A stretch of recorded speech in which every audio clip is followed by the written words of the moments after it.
மயிலாடுதுறையில் பிரபலமான குளிர்சாதன வசதியுடன் உள்ள ஓட்டல் ஸ்ரீ ஆனந்த பவன் சைவ உணவகத்தில் சிறுமி சாப்பிட்ட பன்னீர் பரோட்டா உணவில் கரப்பான் பூச்சி இறந்து கிடப்பதைக் கண்டு சிறுமி வாந்தி எடுத்ததால் குடும்பத்தினர் அதிர்ச்சி. உணவு பாதுகாப்புத்துறையில் நடவடிக்கை எடுக்க கோரிக்கை. மயிலாடுதுறை கூரைநாடு பகுதியில் இயங்கி வரும் பிரபல ஓட்டல் ஆதி தங்கும் விடுதியில் குளிர்சாதன வசதியுடன் உள்ள ஓட்டல் ஸ்ரீ ஆனந்த பவன் இயங்கி வருகிறது. இந்த சைவ உணவகத்திற்கு மயிலாடுதுறை அருகே மூவலூர் தெற்கு தெருவை சேர்ந்த சுந்தர் என்பவர் தனது குடும்பத்தினருடன் வைத்தீஸ்வரன் கோவிலுக்கு சென்றுவிட்டு திரும்பி வரும் வழியில் ஆனந்தபவன் சைவ உணவகத்தில் உணவருந்தியுள்ளார். அவருடைய மனைவியும் 12 வயது மகள் சிவப்பிரியாவை பன்னீர் பரோட்டா ஆர்டர் செய்து சாப்பிட்டனர்.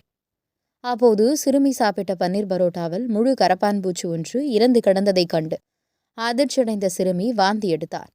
தொடர்ந்து தனக்கு வயிறு வலிப்பதாகவும் கூறினார்.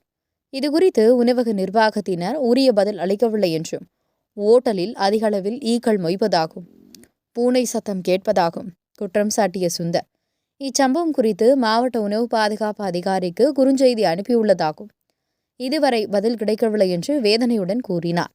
இதுகுறித்து ஓட்டல் நிர்வாகத்தினர் கூறுகையில், உணவில் சமையல் செய்யும் போது எதுவும் விழவில்லை என்றும், உணவில் கிடப்பது கரப்பான் பூச்சி இல்லை என்றும், ஈசல்தான் விழுந்ததாகவும் அதற்கு மன்னிப்பு கோரியதாக தெரிவித்தனர்.